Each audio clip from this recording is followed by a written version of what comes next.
শনিবার 18 জানুয়ারি ছিল আরজিকর কাণ্ডে মূল অভিযুক্ত ধৃত সঞ্জয় রায়ের দোষী সাব্যস্ত হওয়ার দিন। নির্দিষ্ট সময় এদিন কড়া নিরাপত্তার মধ্যে শিয়ালদহ আদালতে নিয়ে আসা হয় সঞ্জয় রায়কে। বিচারক অনির্বাণ দাসের এজলাসে তোলা হয় সঞ্জয় রায়কে এবং তাকে দোষী সাব্যস্ত করেন বিচারক। সোমবার 20 জানুয়ারি বেলা 12:30টার পর আরজিকর কাণ্ডের রায় ঘোষণা করবেন বিচারক। এদিকে দোষী সাব্যস্ত হওয়ার দিনেও নিজেকে নির্দোষ বলে দাবি করেন সঞ্জয়। সে বলে যে গরিব বলে তাকে ফাঁসানো হয়েছে। এছাড়াও সে যদি এই কাজ করে থাকতো তাহলে তার গলায় থাকা রুদ্রাক্ষের মালা ছিঁড়ে যেত বলেও দাবি করে সঞ্জয়। মাননীয় বিচারক জানান যে সোমবার পর্যন্ত জেল হেফাজতে পাঠানো হয়েছে সঞ্জয়কে। সোমবার তার বক্তব্য শুনে এই মামলায় সাজা ঘোষণা করবেন বিচারক। এরপর কোর্টরুম থেকে বের করে নিয়ে যাওয়ার সময় তাকে বেশ উত্তেজিতও দেখায়। প্রাথমিকভাবে অসুস্থ দেখাচ্ছিল তাকে, তার চোখ বন্ধ হয়ে যাচ্ছিল। জোর করেই পুলিশ কর্মীরা সঞ্জয়কে কোর্টরুম থেকে বের করে নিয়ে যান। কোর্ট চত্বরের ভেতরে সঞ্জয় কি বলেছিলেন, বিচারক কি বলেছিলেন, শুনবো আমাদের প্রতিনিধি রাজেশের কাছ থেকে। বলেন আপনি যে অপরাধ করেছেন, তারপর আমরা সমস্ত সাক্ষীদের বয়ান নিয়েছি, আমরা তথ্য প্রমাণ খতিয়ে দেখেছি, যা আর্গুমেন্ট হয়েছে তা আমরা শুনেছি। সবকিছু শুনে সবকিছু দেখে আমরা আপনাকে দোষী সাব্যস্ত করেছি। আপনাকে সাজা পেতে হবে। আপনি দোষী সাব্যস্ত হয়েছেন। মাননীয় বিচারক অনির্বাণ দাস তিনি সরাসরি সঞ্জয়কে মুখের উপর সাজা শোনান যে আপনি দোষী সাব্যস্ত হয়েছেন, আপনাকে এর জন্য সাজা পেতে হবে। কি সাজা পেতে হবে সেটা সোমবার আমি জানাবো, এবং আপনার যদি কিছু বক্তব্য থাকে সেটা সোমবার আমরা শুনবো। এবং পাশাপাশি বিচারক বলেন যে আপনাকে ততদিন পর্যন্ত জেল হেফাজতে পাঠাচ্ছি, আপনি জেলে থাকুন, সোমবার দিন আসুন, সোমবার দিন আপনার বক্তব্য শুনে আমরা সাজা ঘোষণা করব। এরপর মাননীয় বিচারক যেটা ঘোষণা করেন, এরপর সঞ্জয়কে বার করে নিয়ে যাওয়া হয়। বার করে নিয়ে যাওয়ার সময় সঞ্জয় উত্তেজিত হয়ে পড়ে। যখন তাকে কোর্টরুম থেকে বের করে নিয়ে যাওয়া হচ্ছিল সেই সময় সঞ্জয় যথেষ্ট উত্তেজিত দেখায় তাকে। কি করছিলেন সঞ্জয়কে দেখে প্রাথমিকভাবে আমাদের আপাতদৃষ্টি মনে হচ্ছিল সে অসুস্থ বোধ করছে, এরকম তার বডি ল্যাঙ্গুয়েজ ছিল। সে বারবার চোখ বন্ধ করে ফেলছিল, বেরোনোর সময় বারবার আটকে দাঁড়াচ্ছিল, সে বারবার চোখ বন্ধ করে পড়ে যাওয়ার মতন সে একটা তার বডি ল্যাঙ্গুয়েজ ছিল।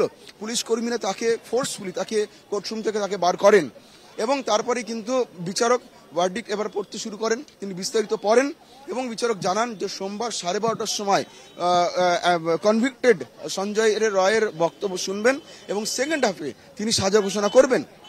এরপরে যেটা আমরা দেখলাম যে মাননীয় বিচারক অনির্বাণ দাস তিনি সকলকে ধন্যবাদ জ্ঞাপন করেন সহযোগিতা করার জন্য, এবং সবশেষে ভিকটিমের যিনি বাবা, অভয়ের বাবা, তিনি কান্নায় ভেঙে পড়েন এবং মাননীয় বিচারককে তিনি উঠে দাঁড়িয়ে ধন্যবাদ জানান। তিনি মাননীয় বিচারককে বলেন যে আপনার উপর যে পূর্ণ বিশ্বাস আমরা রেখেছিলাম সেই বিশ্বাসের মর্যাদা আপনি দিয়েছেন, আপনাকে তার জন্য ধন্যবাদ জানাই। এবং এই বক্তব্য যখন তিনি রাখছেন তখন কিন্তু তিনি কান্নায় ভেঙে পড়েন এবং বিচারক তার বক্তব্য শোনেন, তাকে পাল্টা ধন্যবাদ জানান সৌজন্যবশত এবং তাকে বলেন আপনি সোমবার আসুন, দেখা হবে। এরপর কিন্তু বিচারক উঠে বেরিয়ে যান এবং শুনানি শেষ হয়। তার বাবা মা কি এই মুহূর্তে বেরিয়েছে কোর্টরুম থেকে? কোথায় এই মুহূর্তে? আমরা পিছনের গেটে রয়েছি শিয়ালদা কোর্টের, এবং সম্ভবত সামনের গেট দিয়ে তারা বেরোবেন এবং তার বাবা মা আজকে যথেষ্ট আবেগপ্রবণ রয়েছেন, কারণ যে বিচারের অপেক্ষায় তারা প্রত্যেকটা দিন প্রত্যেকটা প্রহর গুনেছেন সেই বিচার অবশেষে আজকে পাওয়া গেল। যার বিরুদ্ধে অভিযোগ ছিল তাকে দোষী সাব্যস্ত করা হয়েছে। তিনি আর অভিযুক্ত নন, তিনি দোষী। এখন অভয়ের বাবা মা 2:10 নাগাদ তারা কোর্টরুমে প্রবেশ করেন। শুধু তার বাবা মা নন, তার আত্মীয় স্বজনরাও অনেকে এসেছিলেন, তাদের আইনজীবীরা এসেছিলেন। তারা যখন ঢোকেন পুলিশ কর্মীরা এবং কোর্টের যারা অফিসার রয়েছেন তারা সেকেন্ড বেঞ্চে তাদেরকে বসতে দেন। সেকেন্ড বেঞ্চে তারা বসেন এবং মামলাটি তারা শোনেন। এবং প্রথম থেকে কিন্তু যথেষ্ট ভারাক্রান্ত ছিলেন অভয়ের বাবা মা, কারণ যেমনটা বললাম আজকে সেই দিন যে দিনের অপেক্ষা তারা প্রত্যেকটা সেকেন্ড গুনেছেন। বিগত 57 দিন ধরে বিচার চলেছে এবং 5 মাস ধরে এই তারা দিন গুনেছেন এবং সেই সন্ধিক্ষণে এসে উপস্থিত। সেই সময় অবশ্যই অভয়ের বাবা মা যথেষ্ট আবেগপ্রবণ ছিলেন এবং যখন বিচারক ভার্ডিক্ট পড়ে শোনাচ্ছেন, যখন তিনি অ্যানাউন্স করছেন, সে সময় কিন্তু তারা মনোযোগ দিয়ে শুনছিলেন বিচারকের কথা। এবং যখন সঞ্জয়কে নিয়ে যাওয়া হয় তারপরে কিন্তু তারা কান্নায় ভেঙে পড়ে অ্যাডিশনাল ডিস্ট্রিক্ট জাজ অনির্বাণ দাস তাকে জানান যে বিশ্বাস, যে পূর্ণ আস্থা আপনার উপর রেখেছিলাম তার মর্যাদা আপনি রেখেছেন, তার জন্য আপনাকে ধন্যবাদ জানাই। এটা মাননীয় বিচারককে জানান অভয়ের বাবা কাঁদতে কাঁদতে। এরপর কিন্তু বিচারক তাদেরকে বলেন যে আপনারা আসুন, সোমবার দিন আসুন, দেখা হবে। পাল্টা তিনি ধন্যবাদ জানান এবং বিচারক বেরিয়ে যান। সঞ্জয়কে যখন নিয়ে আসা হয় তার আগে কিছুটা উত্তেজনা তৈরি হয় এবং সেই সময় সঞ্জয়কে যখন আনার প্রস্তুতি চলছে, সেই সময় যারা উপস্থিত ছিলেন তারা একটু উত্তেজিত হয়ে পড়েন। সেখানে উত্তপ্ত বাক্য বিনিময় হয়, কিন্তু বিচারকের হস্তক্ষেপে সেটা দ্রুত শান্ত হয়ে যায়। বিচারক সবাইকে ওয়ার্ন করেন যে আপনারা যদি এরকম কোলাহল করেন তাহলে কিন্তু আজকেও আমি ইন ক্যামেরা অর্থাৎ রুদ্ধদ্বার শুনানি করতে বাধ্য হব, সেটা কি ভালো হবে? এরপরে কিন্তু আদালত কক্ষে উপস্থিত সকলে চুপ হয়ে যান, ফলে সেটার পুনরাবৃত্তি আর হয়নি। তারপর সঞ্জয়কে নিয়ে আসা হয়। এরপর সঞ্জয়কে যখন বার করা হচ্ছিল তখন কিছুটা উত্তেজনা ছড়ায় সঞ্জয়ের বডি ল্যাঙ্গুয়েজে। সে যখন বেরোচ্ছিল তাকে যথেষ্ট তাকে উত্তেজিত দেখাচ্ছিল, সেটা হতাশা হতে পারে, সেটা সঞ্জয়ের যে বডি ল্যাঙ্গুয়েজ দেখে সেটা কিন্তু মনে হচ্ছিল। এবং সেই সময় পুলিশ কর্মীরা তাকে ফোর্সফুলি তাকে ঠেলে কোর্টরুম থেকে বার করে নিয়ে যায়, কিন্তু বিচারকের হস্তক্ষেপে আদালত শান্ত ছিল। তারপরে ভার্ডিক্ট পড়ে শোনানোর পরেই সঞ্জয়কে বের করে নিয়ে যাওয়া হয়।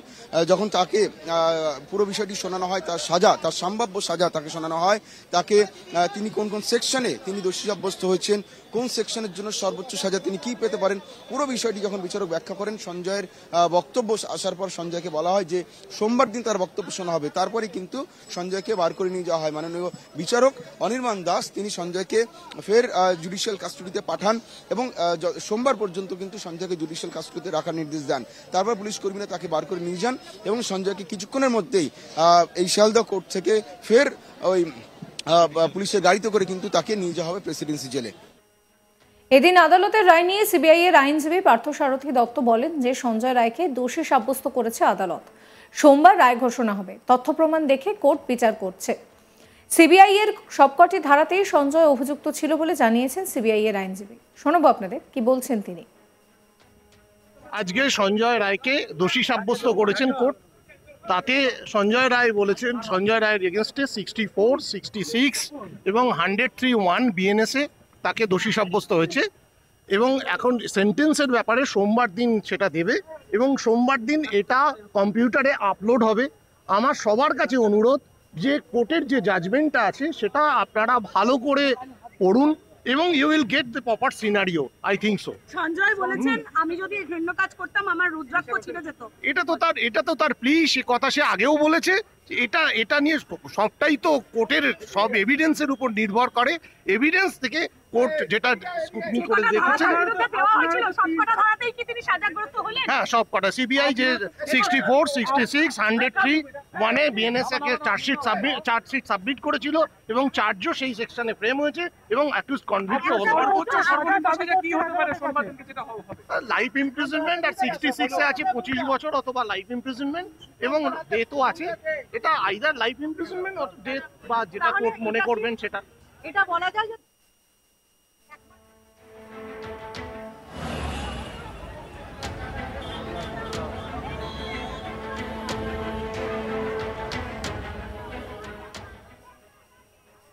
সাবস্ক্রাইব করবেন আজ তাক বাংলার ইউটিউব চ্যানেলকে, ফলো করতে ভুলবেন না হোয়াটসঅ্যাপ চ্যানেলে। আপনাদের নজর থাকুক আজ তাক বাংলার লাইভ স্ট্রিমিংয়েও।